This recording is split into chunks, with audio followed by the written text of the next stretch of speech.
Local news 31 में आप सभी दर्शकों का स्वागत है। हमारे फेस टू फेस कार्यक्रम में आज हमारे साथ मौजूद हैं संघर्ष वाहिनी, जनपद बागेश्वर की जो संघर्ष वाहिनी बनी है उसने एक फैसला, ऐसा राजनीतिक फैसला लिया है कि जो जिला पंचायत और क्षेत्र पंचायत और जो पंचायत चुनावों में जो प्रतिभाग कर रहे हैं जो प्रत्याशी, उनको जो है संघर्ष वाहिनी समर्थन करेगी। तो 8 प्रत्याशी जो जिला पंचायत के हैं, 19 में से 8 प्रत्याशी संघर्ष वाहिनी ने सेलेक्ट किए जिनको वो ओपन समर्थन करेंगी। तो हमारे साथ संघर्ष वाहिनी के अध्यक्ष हैं कवि जोशी जी, उनसे हम बातचीत करेंगे कि क्यों उन्होंने इन प्रत्याशियों को चुना है, क्या वजह थी और क्या कहना चाहेंगे इस बारे में। कवि जोशी जी, आपका स्वागत है हमारे चैनल में। नमस्कार। सर्वप्रथम मैं आपके चैनल के माध्यम से सभी जनता का आभार व्यक्त करना चाहूँगा कि आपके 31 न्यूज़ ने मुझे मौका दिया जनता के बीच संवाद करने का। जी सर, ये बताएं कि आपने 8 प्रत्याशी सेलेक्ट किए हैं, इसमें प्रधानों की सूची नहीं है, क्षेत्र पंचायत की सूची नहीं है, 19 में से सिर्फ 8 आपने सेलेक्ट किए। क्या ऐसा पैमाना, क्या ऐसा क्राइटेरिया रखा कि आपने 8 को सेलेक्ट किया है? देखिए, जब संघर्ष वाहिनी का हमने स्थापना की थी, जब संघर्ष वाहिनी की हमें लगा कि बागेश्वर में एक ऐसी संगठन की ज़रूरत है जो जनता के लिए, हितों के लिए आवाज़ लड़े, जो हर गांव, हर बूथ के अंदर जनता की समस्याओं की लड़ाई लड़े, तो वही मकसद हमारा था। इसलिए हमने संघर्ष वाहिनी का भी गठन किया था।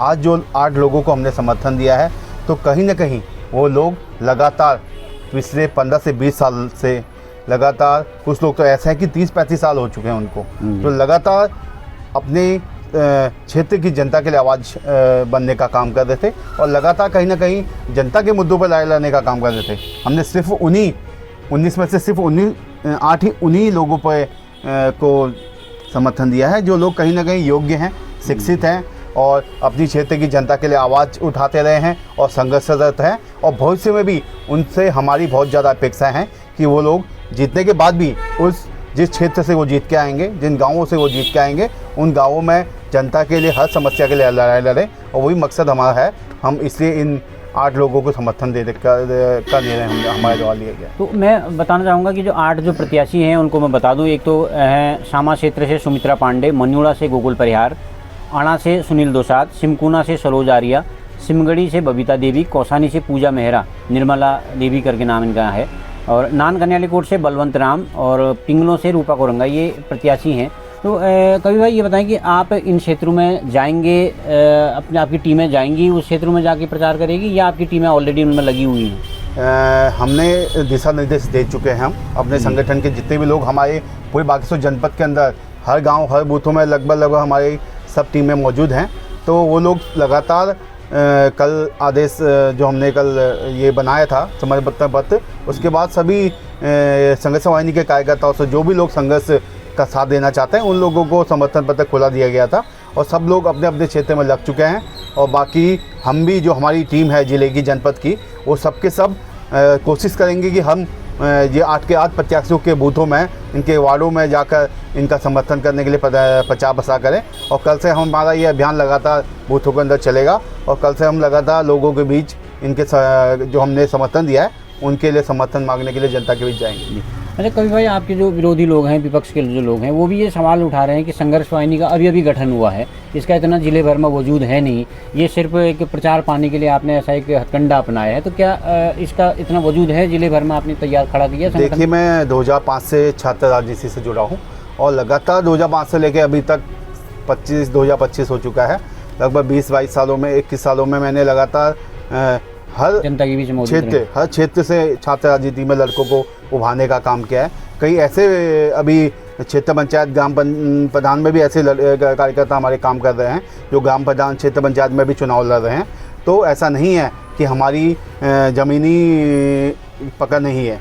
हमारी संघर्ष वाहिनी के लोग पूरे जनपद में कुछ नहीं होंगे तो कम से कम 2000 से ज़्यादा लोग संघर्ष वाहिनी के साथ जुड़े हुए हैं और लगातार वो लोग अपने बूथों में हमारे जो नए हमने प्रत्याशी कल घोषणा किया उनके लिए काम करना उन्होंने स्टार्ट कर दिया है और जल्द ही हम इसका रिजल्ट भी भविष्य में आने वाले वक्त में दिखाएंगे। जनता के बीच में जाके ही समर्थन लेंगे। तो भाई, एक ये भी हो रहा कि आप बेसिकली आप कांग्रेस आइडियोलॉजी से रहे हैं, पहले से आप कांग्रेस से जुड़े रहे हैं, बीच में आप फिर चुनाव लड़ा, तो कुछ इसमें प्रत्याशी मैं लिस्ट में ऐसे भी देख रहा हूँ, कुछ तो इसमें भाजपा के भी हैं, कुछ निर्दलीय हैं, कुछ भाजपा के हैं, कुछ कांग्रेस के हैं। तो क्या ऐसा पैमाना आपने रखा कि मतलब सभी को आपने समर्थन दे दिया? ना, देखिए, संघर्ष वाहिनी एक ऐसा संगठन है जिसमें सभी दलों के लोगों का इसमें जुड़ाव है और इसमें बीजेपी, कांग्रेस और सब कोई राजनीतिक संगठन नहीं है। इसमें सभी संगठन के लोग हमारे इसमें जुड़े हुए हैं, क्योंकि जो हमारी जिले की कार्यकारिणी है उसमें सभी प्रकार के लोग हैं, बीजेपी के भी हैं, कांग्रेस के भी हैं, निर्दलीय भी हैं, जो लोग अपनी जनता के लिए काम करना चाहते हैं, जो लोग जनता के हित की लड़ाई लड़ना चाहते हैं, जो लोग अपने समाज के लिए लड़ना चाहते हैं, वो लोग ही सिर्फ संघर्ष वाहिनी में जुड़े हुए हैं। और ऐसे लोगों को हमेशा से संघर्ष वाहिनी ने भविष्य में पहले भी स्वागत किया था और भविष्य में भी स्वागत करेगी। और उसी के तहत हमने यहाँ पर सभी जो योग्य प्रत्याशी से सिर्फ उनको समर्थन दिया है। हमने यहाँ पर बीजेपी, कांग्रेस या निर्दलीय किसी भी ऐसे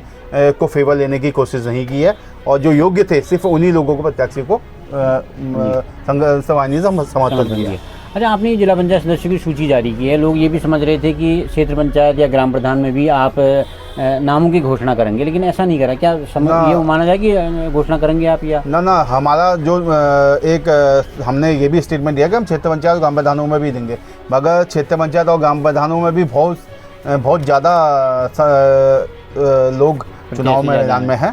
तो हमने अंदरूनी रूप से बहुत जो हमारे लगभग दर्जनों, लगभग 30 से 35 क्षेत्र पंचायत सदस्य हैं और ग्राम प्रधानों में भी लगभग 150 से ऊपर ग्राम प्रधान हैं, उनको अंदरूनी समर्थन हम कर रहे हैं। और अपनी जो हमारी टीम हर बूथों, हर गांव में है, उन लोगों से हमने पर्सनल मैसेज करके उनको अब उनके साथ लगा दिया है और बहुत बढ़िया रिजल्ट आएगा। हमें बहुत उम्मीद है बागेश्वर की जनता से कि ऐसे व्यक्तियों को चुन के वो बागेश्वर की जनता ब्लॉक में या जिला पंचायत में पहुंचाएंगी, जो लोग आप लोगों के गांव की, आप लोगों के क्षेत्र की समस्या के लिए लड़े और समस्याओं को का निस्तारण करें। जी हमेशा। कभी भाई, अभी निर्वाचन प्रक्रिया भी शुरू हुई है पंचायत चुनाव की। एक और फेज आता है जब ब्लॉक प्रमुख और जिला पंचायत अध्यक्ष चुने जाते हैं, तो क्या उसमें भी आपका इंटरेस्ट है कि आप ब्लॉक प्रमुख में, जिला पंचायत अध्यक्ष में किसको सपोर्ट आप करेंगे?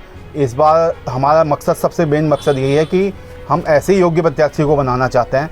तीनों ब्लॉकों में कोई भी ब्लॉक अध्यक्ष बने, ब्लॉक प्रमुख बने या जिला पंचायत अध्यक्ष बने, एक ऐसा योग्य आदमी बने जो जनता के हितों की लड़ाई लड़े, जो जनता के लिए ज़मीनी तौर पे संघर्ष करे और ज़मीनी तौर पे जनता की जो मूलभूत समस्या पिछले आपके यहाँ 25 सालों से चली आ रही है, लगभग आज राज्य को बने हुए, हमारे ज़िले को बने हुए 28 साल हो गए हैं, तो लगभग तो बागेश्वर आज भी एक जनपद के लायक यहाँ व्यवस्था ही नहीं है।